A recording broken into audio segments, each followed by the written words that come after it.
Hi folks, Alec Anderson here, Fat Ek, coming to you with your, we've got a new manager, he's just had a press conference, it's all real, it's all happening, we can finally forget about Michael Beale reaction pod.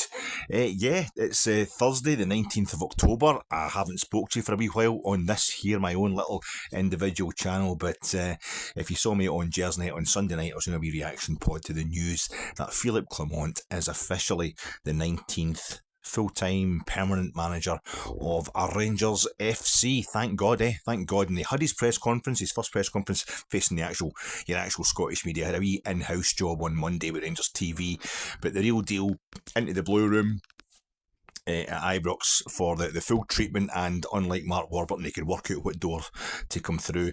And if you get the idea that if he hadn't worked out what door to come through, he would just have smashed his way right through the wall. I'm a winner. I'm all about that. My whole life, I've just been about the winning. That was my rough translation of his first statement to the media. Although, to be honest, his first statement, I think Mark Benstead went right in there. Mark Benstead of Sky, there was Rahman of STV, David Edgar, Heart in Hand, and it was Joshua Barry and Chris Jack for the Rangers Review. I think that's the only kind of voices I recognised for the media. So apologies to the few other folk who are there whose questions, whose voices I didn't recognise. I'm going to be riffing off their questions, so I would like to mention them if I possibly could. But Mark Benstead went in there from Sky and he asked him a question, and Big Philippe just said to him, just hang on a wee second. Before we get into that, can I just say hello to everybody? Can I say thanks for having me? No, a bit of common decency. A bit of basic man. You just heard the CEO of Rangers Football Club has just told you this is the historic blue room in the Bill Struth main stand, and you're sitting there and you don't even want to let me say hello.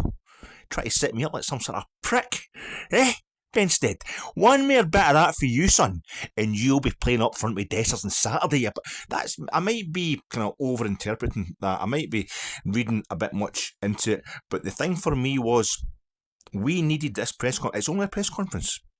Why are you getting yourself so excited? What can you tell until the guy actually puts out a Rangers team on the park? What are you able to tell about Philippe Clement and how he's going to do at Rangers by a mere press conference? You're asking that question of the wrong support, of any football support in the world right now. The ones who most need a decent presser. It's us. We needed that the other day. We needed that press conference on Tuesday. Like a man in the Sahara Desert who's dying of thirst needs a bottle of Evian with ice and lemon in the glass, please. I seem to have spent the last 10 months getting the pure fear out of Michael Beale's press conferences. His pressers gave us all the fear. I would spend a week building myself back up thinking, no, it's going to be okay, and then our manager would open his mouth on the Friday, the day before the game, and you'd be like, no, God, no, this is not going to happen. I would try and talk my way around about it. Maybe he's just a bit mad. Maybe he's a mad professor. Maybe he's actually talking too much to hide the genius that's in there. It's a defence mechanism. It's camouflage. Well, if it's camouflage, it worked too well. still remains to have revealed itself to us, the genius of Michael Beale. I hope he goes on and has a great career. I hope he does well, Michael Beale. But not only did we need a press conference from a manager who knows how to hold a press conference, if you know what I mean, how to hold everyone's attention, how to almost kind of manage the room, if you like. But we just needed to see the new Rangers manager. We needed that press conference, which was confirmation that we do have a new manager. It's only been just over a couple of weeks that we were without an official manager of Rangers, a full-time, a permanent manager, but it felt like forever because of the, talking of deserts again, I think you're just looking for anything to keep you going, anything to cling on to. It's going to be alright, who we're going to get, and it built up. It was, as I said in my Twitter page, I'm going to keep saying Twitter, I'm not going to say X because Elon Musk is a scumbag. As I said in my Twitter page, I felt as if it was like, was it Will Young and was it Gareth Gates? No, that's it. I can't remember Gareth's second name, but the two fellas that went down to the final two on Pop Idol, and everybody thought Gareth was going to win, and it turned out it was Will Young. I think a lot of Rangers fans wanted Kevin Muscat.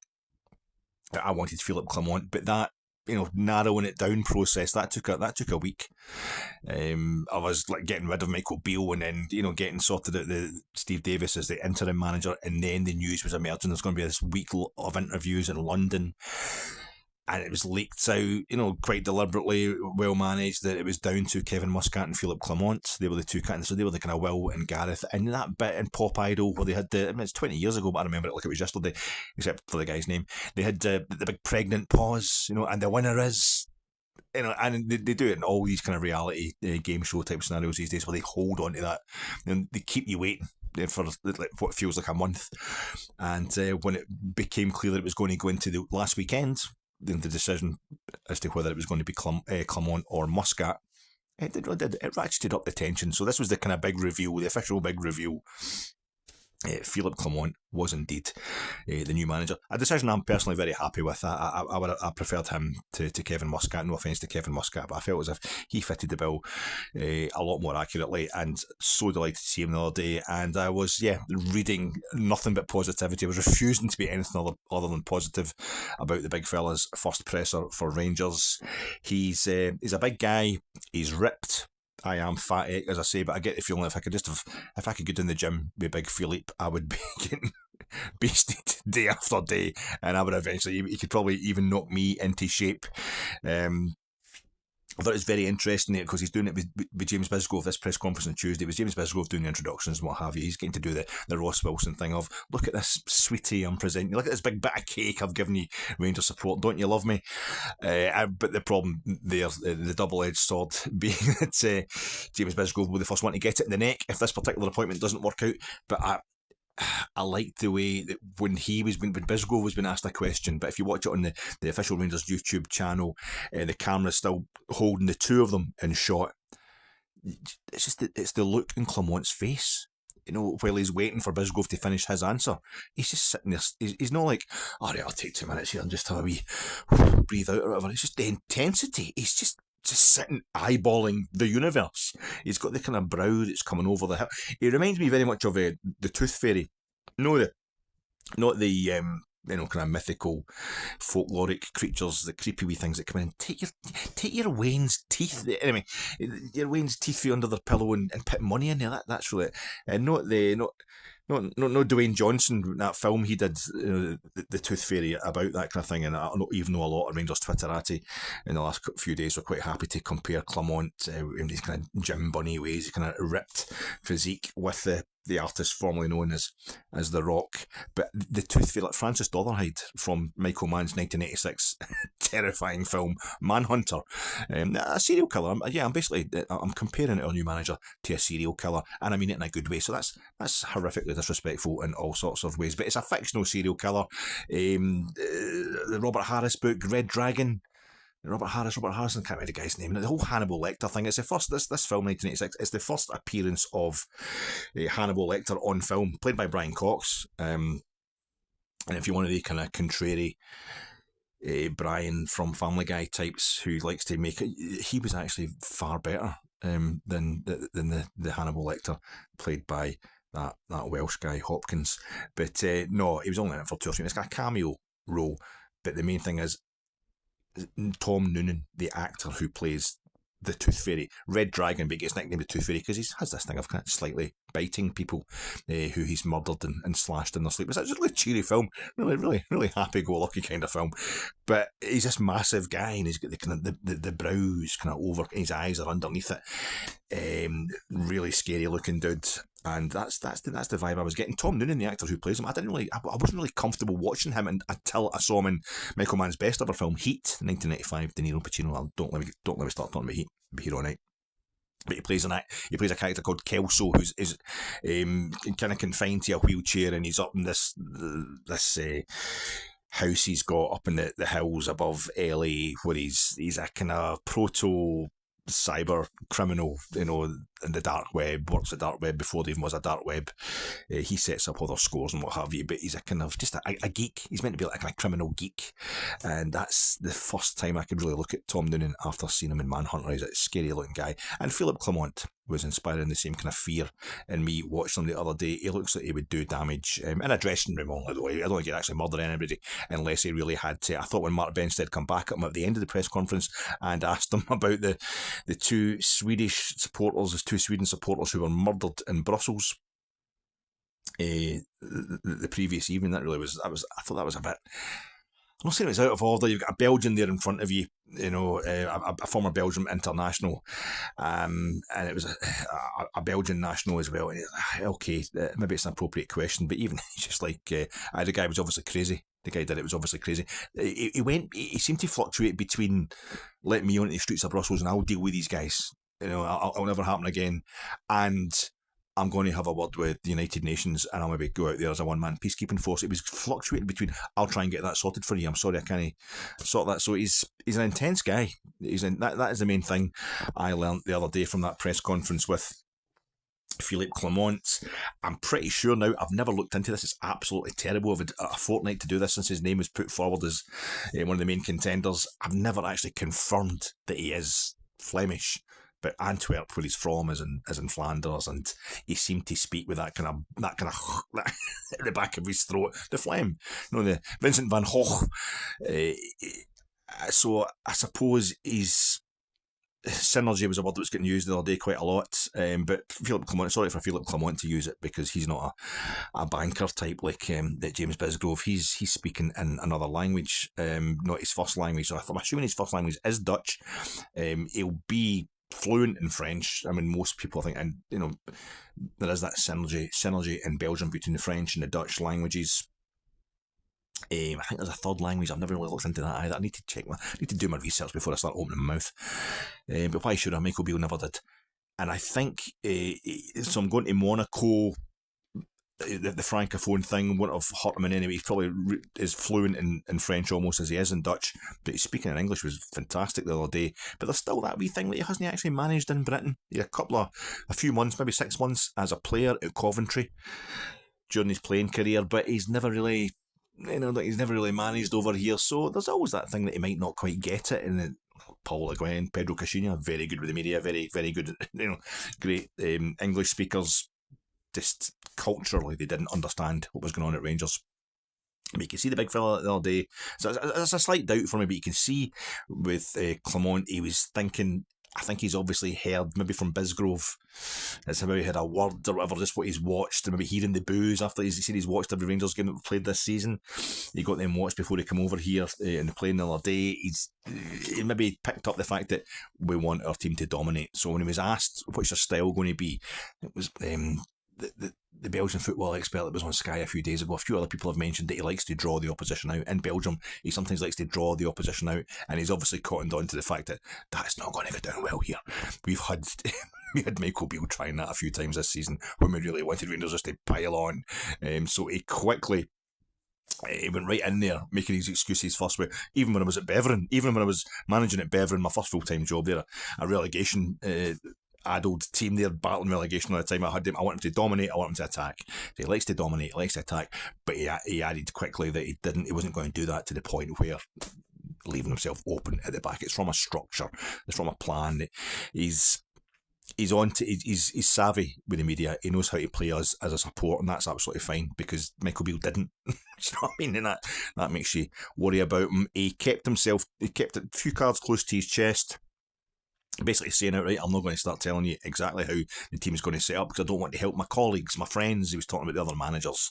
That's quite diplomatic. The other managers in Scotland, I'm not going to let them know how I'm setting up. He was having a wee laugh about that. So he's not going to rile anybody, you wouldn't imagine. He was eventually pushed into, I think after this half-hour press conference, went 32 minutes I think in total. So by the end of it, he ends up talking about his 4 pillars when he's planning his 4 pillars for a winning football where, what was it?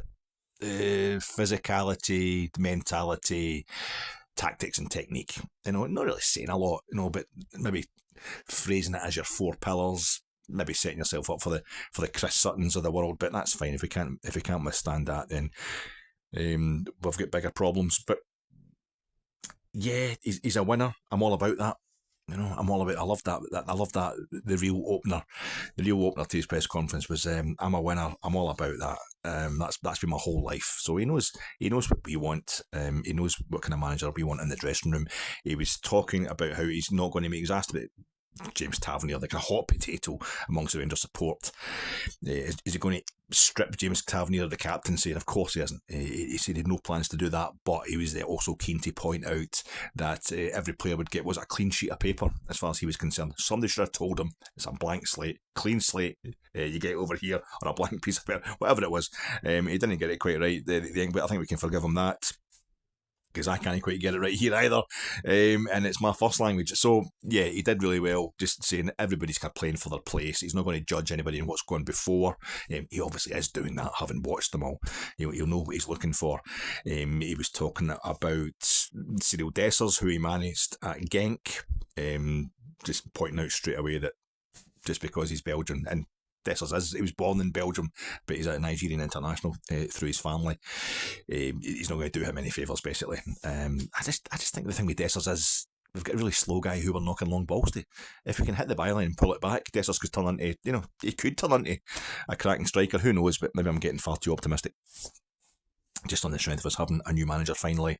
Big part of the interview, or a big thing I took away from it was James Bisgrove, our kind of jargon addicted CEO, being asked about the director of football role, and he was quite keen to stick up for the current board, the way things have been set up. He said, yeah, it's imminent. There is live conversations, two-way conversations, answering questions by starting. So we asked, what time is it?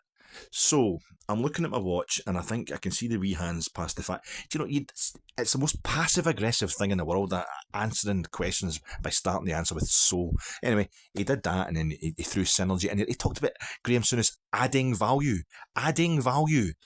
to the interview process. Because Souness was involved in the interviews down in London, and it's a cracking move getting Graham Souness in. Hats off to them. I think that's worked really well. Even just to cover themselves by showing there is a footballing brain there that we can understand as a support, or as soon as he's involved, that he knows his football. He was the kind of manager we're looking for. Talking about adding value, is that the best you could come up with? You're in the Blue Room, you announced it. You did well, Bisgrove announced this is the Blue Room, the historic Bill Struth main stand. When Graham Souness coming into that Blue Room as Rangers manager, I don't know why this is making me angry, but that was a dude. That was a proper manager. I'm hoping Clement's the same. So having him next to a guy who talks about the synergy and adding value and two-way conversations and just all that kind of jargon stuff that's meant to just help banking types take your money off you. That was the only kind of downside of it. But the content, the official content, he was talking about how himself and John Bennett. It was interesting that John Bennett wasn't there. He's putting Bisgrove forward, CEO. He was doing all the presentation stuff on Tuesday. Mark Waller, the Dr. Mark Waller, head of kind of, what was it, medicine, songs forms for the air, and John Park, head of scouting, and we had Craig Robertson, who's this kind of director of football operations or whatever he is. He's trying to say that between them all and the manager, whoever the manager is at any one given time, they are making the big decisions. They are talking about player contracts, about players to be signed and what have you, and they've kind of selected Philippe Clement as the manager. But I will get a director of football in, or a technical director, as the media were putting it. So yeah, it was a kind of, we're good enough. What we've got here is good enough. But all right, we will get a technical director, and apparently it's imminent. And I think it is major. I think it's something that's definitely required, because I was saying in my BJersNet reaction pod last Sunday night, I don't think, as much as James Bisgrove was talking about wanting Clement to be here in the long term, I don't think we do want him long term, because I think if Clement is going to be the success that I think he can be at Rangers, he's going to get poached, and quicker than Steven Gerrard was poached. I think he's going to get, he can be the next Newcastle manager, for example, something like that. I know, for political reasons, I wouldn't want anybody going to Newcastle these days, but I want him to move on to bigger and better things, because he's done so well at Rangers. I think we need to set ourselves up for that. As I say in that podcast I did for BJersNet, as I say, I think we should base our manager trading model, on our player trading model. We want to, get a bargain, and I think we really do have a bargain here. I think we've done well to get this guy, and then they do so well that somebody comes up with silly money and we've got to sell them, and I think that's obviously, maybe if we can get somebody Scottish, 10 years down the line who's good enough and loves Rangers a way we can all trust, then obviously that's somebody that can be there for Walter Smith type length of time. But until then, I think we need to get the technical director in there and really, just kind of recalibrate, get it even better running this whole football board thing that Bisgrove was talking about, so that we're ready to process managers, because we're definitely get through more managers where the squad isn't changing as fast as the managers are changing. We've got this accusation that players are letting down various managers. It's no coincidence that James Tavernier's been there for all that time, and all these managers have got sacked during his reign. That's not what it's about. It's just the overall situation with Rangers these days, and I think it's becoming the overall situation with Scottish football. So yeah, I'm really happy that we've got the man in the door. He did well, the big fella, big Philippe Clement. He's got us all going. But to be fair, we're all ready to go. We need some optimism. We really need to get ourselves fired up again as a support. But the big test, the clean slate, the blank piece of paper, 3:00 Saturday. Hibs at Ibrox. Celtic aren't playing, and they're away at they're at Tynecastle on the Sunday. Big fella can get us to within 4 points, and you never know what will happen the next day. It could be the best possible start for him. But all the best to him. Welcome to Ibrox, Philippe Clement, and thanks for listening to my little pod, folks. And hopefully we've got lots of really positive pro-Belgian stuff to be talking about for the rest of this season. Enjoy your weekend trips.